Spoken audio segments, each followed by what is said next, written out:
Assalamualaikum warahmatullahi wabarakatuh. Om Swastiastu, salam sejahtera untuk kita semua. Sebelumnya, perkenalkan nama saya Imam Muzidatul Qaimah dengan NIM 1611011 Program Studi Bimbingan Konseling Universitas Pendidikan Ganesha. Pertama-tama saya ucapkan terima kasih kepada yang saya hormati Bapak Dr. Kadek Suranata, MPD Kons, selaku pembimbing satu saya. Yang saya hormati Bapak Profesor Dr. Ike Tudarsana, MPD Kons, selaku pembimbing dua saya. Yang terhormat Bapak Profesor Dr. Inyoman Dantes, selaku pembahas satu saya. Dan yang terhormat Bapak Dr. Iketut Gading, MC, selaku pembahas dua saya. Izinkan saya untuk memaparkan hasil proposal saya dengan judul Efektivitas Konseling Kognitif Behavior dengan Teknik Self Management untuk meningkatkan self order siswa pada kelas 8 SMP Negeri 3 Singaraja. Ini yaitu berdasarkan hasil observasi terhadap siswa di SMP Negeri 3 Singaraja yang cenderung menunjukkan karakteristik seperti mencatat dan mengelola tugas dengan rapi dan tertib, membuat jadwal rencana sebelum mengerjakan tugas yang sulit, dapat mengelola benda-benda yang ada di sekitar, serta dapat mengatur ruangan kelas. Namun sebaliknya, ada pula siswa yang menunjukkan karakteristik seperti menunda-nunda dalam waktu mengerjakan tugas, kemudian mencatat tugas asal-asalan, tidak membuat rencana kegiatan, dan tidak mampu mengelola benda-benda yang ada di sekitarnya. Fenomena tersebut merupakan karakteristik dari self-order. Self-order atau keteraturan sangat penting bagi peserta didik, karena peserta didik dengan self-order yang tinggi akan menyukai sesuatu yang bersifat teratur dan disiplin sehingga berpengaruh pada akademiknya. Upaya yang dilakukan untuk mengintervensi fenomena di atas dapat dilakukan dengan pendekatan bimbingan dan konseling, karena pendekatan ini memiliki tahapan, prosedur, proses, serta teknik untuk mengintervensi. Model konseling kognitif yang digunakan yaitu konseling kognitif behavior dengan teknik self management, sehingga judul yang diangkat yaitu efektivitas konseling kognitif behavior dengan teknik self management untuk meningkatkan self order siswa kelas 8 SMP Negeri 3 Singaraja. Kajian teori dalam penelitian ini yang pertama yaitu self order menurut Darsana 2017 halaman 9. Self order adalah kebutuhan atau dorongan dalam diri setiap individu untuk bekerja secara teratur, rapi, dan tertib. Antara lain mencatat, mengelola tugas dengan tertib dan rapi, membuat jadwal rencana sebelum mengerjakan suatu pekerjaan yang dianggap sulit, dapat mengelola benda-benda dan mengatur waktunya. Darsana 2017. Indikator self order menurut Darsana 2017 memiliki 3 indikator.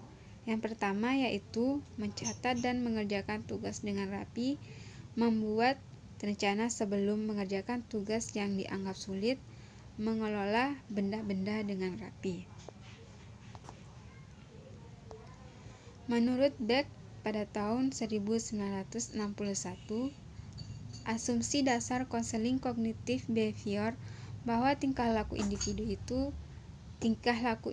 yang terlihat atau overt behavior dipengaruhi oleh proses kognitif individu. Konseling kognitif behavior tidak hanya berfokus pada perubahan tingkah laku individu, namun lebih pada adanya distorsi kognitif pada individu untuk menyelesaikan permasalahannya. Menurut Suwardani dan kawan-kawan tahun 2014, self-management adalah teknik untuk membenahi karakter atau perilaku individu untuk mengarahkan dan mengatur dirinya agar dapat mencapai kemandirian dalam hidupnya.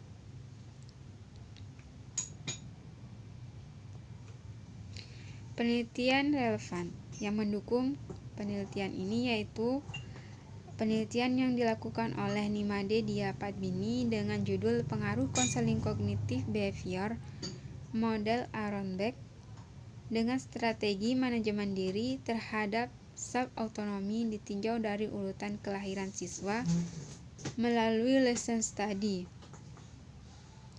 Ditemukan adanya perbedaan yang signifikan pengaruh konseling kognitif behavior model Aronbeck dengan strategi manajemen diri dan konseling konvensional terhadap self-autonomy siswa. Penelitian yang kedua yaitu penelitian yang dilakukan oleh Ana Agung Gede Agung Darmayuda, Niketut Suwarni, dan Iketur Darsana pada tahun 2017.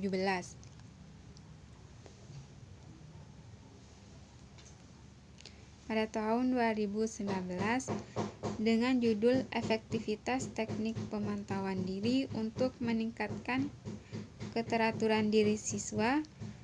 Dalam penelitian ini menggunakan pendekatan kognitif behavior dan hasil penelitian menunjukkan bahwa konseling kognitif behavior dengan teknik self-monitoring melalui lesson study untuk meningkatkan self-order siswa kelas 10 akomodasi perhotelan 2 SMK Negeri 2 Singaraja. Kerangka berpikir dalam penelitian ini yaitu setelah menentukan sampel antara kelas kontrol dan kelas treatment, pada kelas treatment, siswa yang memiliki self-order rendah akan diberikan layanan konseling kognitif behavior dengan teknik self-management. Kemudian setelah dilakukan treatment, diharapkan siswa mampu meningkatkan self-order. Hipotesis dalam penelitian ini yaitu HO, konseling kognitif behavior dengan teknik self-management tidak efektif untuk meningkatkan self-order siswa kelas 8 SMP Negeri 3 Singaraja. Kemudian H1-nya, konseling kognitif behavior dengan teknik self-management efektif untuk meningkatkan self-order siswa kelas 8 SMP Negeri 3 Singaraja. Metodologi dalam penelitian ini yaitu jenis penelitian yang digunakan eksperimen dengan menggunakan rancangan penelitian Randomized Control Trials atau RCT dengan bagan sebagai berikut. Pada kelompok eksperimen akan diberikan tes awal atau pretest sama dengan kelompok kontrol. Kemudian setelah dilakukan pretest akan diberikan treatment. Pada kelompok eksperimen akan diberikan layanan konseling kognitif behavior dengan teknik self-management, sedangkan kelompok kontrol hanya menggunakan layanan konseling konvensional. Kemudian setelah dilakukan treatment akan diberikan tes akhir atau post test sama juga dengan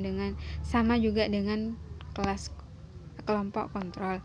Kemudian masing-masing kelompok akan diberikan follow up. Populasi dari penelitian ini yaitu seluruh siswa kelas 8 dari siswa kelas 8A sampai kelas 8K yang berjumlah 362 siswa. Kemudian sampel dalam penelitian ini yang terpilih yaitu kelas 8C sebagai kelas eksperimen dan kelas 8D sebagai kelas kontrol. Masing-masing kelas berjumlah 32 siswa. Metode untuk mengumpulkan data dalam penelitian ini menggunakan kuesioner, observasi, wawancara, dan buku harian. Metode analisis data yang digunakan yaitu untuk mencari perbedaan skor pretest dan posttest menggunakan rumus gain score, kemudian uji normalitas menggunakan rumus Kolmogorov-Smirnov dengan taraf signifikan 0,05, kemudian uji hipotesisnya dalam penelitian ini menggunakan rumus effect size. Sekian dan terima kasih. Sekian presentasi dari saya. Mohon maaf apabila ada kesalahan. Saya tutup dengan wassalamualaikum warahmatullahi wabarakatuh. Om Santi Santi Santi Om. Salam sejahtera bagi kita semua.